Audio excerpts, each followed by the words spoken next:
এটা তো আমাদের কাজ না। আমরা ভাই ফেমাস হইছি, আমরা ফলোয়ার বানাইছি কয়েকটা, এগুলা নিয়ে তো আমরা ধুয়ে পানি খাবো না। আমার এই সমাজের জন্য করার ইন্সপিরেশনটা আসলো হচ্ছে নিজের থেকে।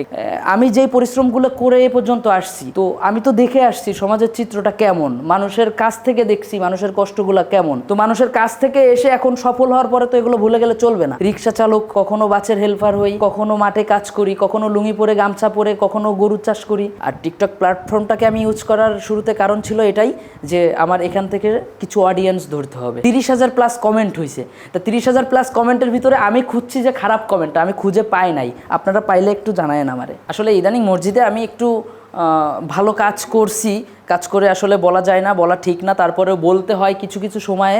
এটা মনের ক্ষোভ থেকে না, এটা মনের একটা আন্তরিকতা, ভালোবাসা থেকে একটা যেন সবার ভিতরে এই চেতনাটা কাজ করে, এই জন্য আর কি বলতে হয়।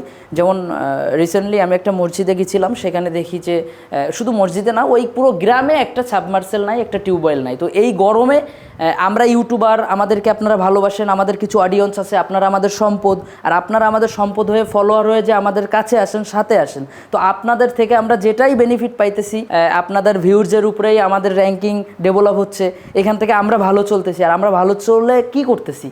আমাদের তো একটু ভালো কাজ করা দরকার। তাই শুধু যে আমরা ভালো নাটক করব, ভালো নাটকের গল্প উপহার দিব মানুষকে, এটা তো আমাদের কাজ না। আমরা ভাই ফেমাস হইছি, আমরা ফলোয়ার বানাইছি কয়েকটা, এগুলা নিয়ে তো আমরা ধুয়ে পানি খাবো না। এগুলোর থেকে ভালো কিছু করছি, যেমন ভালো কিছু সমাজকেও দিতে হবে, তাই সেজন্যই করতেছি। আর আমার এখানে আসার পরে প্রত্যেকটা আর্টিস্ট, প্রত্যেকটা ব্যবসায়ী বা যে যেখান থেকেই সফল হয়েছে না কেন, সবার উচিত দেশের জন্য কিছু করা, ইভেন সমাজের জন্য কিছু করা। কারণ আপনি যেখান থেকেই সাকসেস হয়েছেন না কেন সেটা মেটার না, কিন্তু আপনি সাকসেস হওয়ার পরে সমাজ এবং মানুষের জন্য কি করছেন, এটাই আপনার সবথেকে বড় ম্যাটার। তো আমি আমার জায়গায় এসে আমি যেটুকু পারতেছি সমাজের জন্য করতেছি, সমাজের মানুষের জন্য করতেছি। ইনশাল্লাহ সামনে আরও বেশি করে যাব। নিজের থাকুক আর না থাকুক, আমি সমাজের জন্য করতে থাকবো। আমার এই সমাজের জন্য করার ইন্সপিরেশনটা আসলো হচ্ছে নিজের থেকে। কারণ আমি 2014 সাল থেকে এ পর্যন্ত কর্মজীবনে কর্মব্যস্ততায় আছি। যেমন মনে করেন ফ্যামিলি চালাইতে হয়, নিজের খরচ নিজের যোগাইতে হয়, সব কিছু মিলায় কিন্তু বাস্তব অভিজ্ঞতা থেকে অনেক খাতে কাজ করছি, চাকরি করছি, পরিশ্রম করছি। তা আসলে আমি যেই পরিশ্রমগুলো করে এ পর্যন্ত আসছি, তো আমি তো দেখে আসছি সমাজের চিত্রটা কেমন, মানুষের কাছ থেকে দেখছি মানুষের কষ্টগুলো কেমন। তো মানুষের কাছ থেকে এসে এখন সফল হওয়ার পরে তো এগুলো ভুলে গেলে চলবে না। তো আমি এগুলো ভুলি নাই। আমি এই জন্যই যে আমি নিজে কষ্ট করছি এবং কষ্টগুলোকে কাছ থেকে দেখি। ইভেন আমি যে ক্যারেক্টারগুলো করি, রিক্সা চালক হই, কখনো বাসের হেল্পার হই, কখনো মাঠে কাজ করি, কখনো লুঙ্গি পরে গামছা পরে, কখনো গরু চাষ করি, এই বিভিন্ন ক্যারেক্টারে আমি যে প্লে করি। তো আসলে এই ক্যারেক্টারগুলো আমি প্লে করি এই জন্য মানুষের জীবনটারে তুলে ধরার জন্য। তো আসলে আমি সেইখান থেকেই ইন্সপায়ার হয়েছি, যেখান থেকে আমি আসছি। তো আমি খুব কষ্ট করে আসছি, এই জন্য কষ্টটা মানুষের বোঝার চেষ্টা করি। আমার দেখা চোখে আজও পর্যন্ত তেমন কোনো হেটার্স নাই, কারণ খুব বেশি খারাপ কমেন্ট আমার ভিডিওতে আসেও না। রিসেন্টলি একটা কন্টেন্ট ছাড়ছি, সেটা হচ্ছে একদিনে 1,65,000 শেয়ার হয়েছে, আর 30,000 প্লাস কমেন্ট হয়েছে। তা 30,000 প্লাস কমেন্টের ভিতরে আমি খুঁজছি যে খারাপ কমেন্টটা আমি খুঁজে পাই নাই। আপনারা পাইলে একটু জানায়েন আমারে। টিকটকের বিষয়টা কি, এখন টিকটক থেকে অনেকেই উঠছে। এখন আমরা তো বড় বড় ইউটিউবার ছিলাম না শুরু থেকে, বা আমরা কিন্তু তেমন কোনো জায়গা পাইও নি। তো আমাদের ছোট ছোট প্ল্যাটফর্ম থেকেই আমাদের উঠে আসা। যেমন টিকটক হচ্ছে শর্ট ভিডিও বানাই, শর্ট ভিডিও একটা সোশ্যাল প্ল্যাটফর্ম।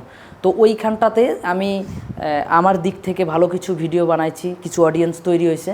সেখান থেকে আমি আস্তে আস্তে, আমার লক্ষ্য ছিল ইউটিউবের দিকে আসা, আমি ইউটিউবে চলে আসছি। আর টিকটক প্ল্যাটফর্মটাকে আমি ইউজ করার শুরুতে কারণ ছিল এটাই যে আমার এখান থেকে কিছু অডিয়েন্স ধরতে হবে।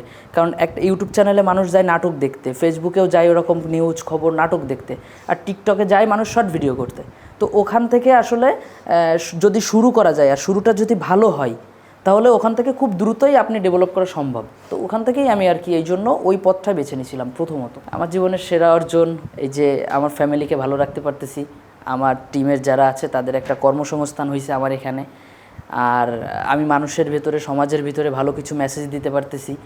আমি সোশ্যাল প্ল্যাটফর্ম থেকে মানুষের ভালোবাসা পাইছি অনেক, আর সে ভালোবাসা কাজে লাগিয়ে এখনও পর্যন্ত সামনে এগিয়ে যাচ্ছি। এগুলাই আমার সেরা অর্জন। আর জীবনের লক্ষ্য যা ভালো কিছু করছি, এর থেকে ভালো কিছু করা। আর যতটুকু নিজেরে উঠাইছি এ পর্যন্ত পরিশ্রমের দ্বারা একা একা, আরও পরিশ্রম করা এবং আরও ভালো কিছু করা, কারণ ভালোর শেষ নাই। আমি যদি মনে করি আমি ভালো কিছু পেয়ে গেছি, আমি সফল হয়ে গেছি, তাহলে এখানেই আমি থেমে যাব। আর আমি যদি মনে করি আমি এখনও সফল হতে পারি নাই, আমি ভালো কিছু এখনও করতে পারি নাই, আরও ভালো কিছু করা দরকার, তাহলে হয়তো বা আমার সামনের দিকে আগায় যেতে একটু সুবিধা হবে।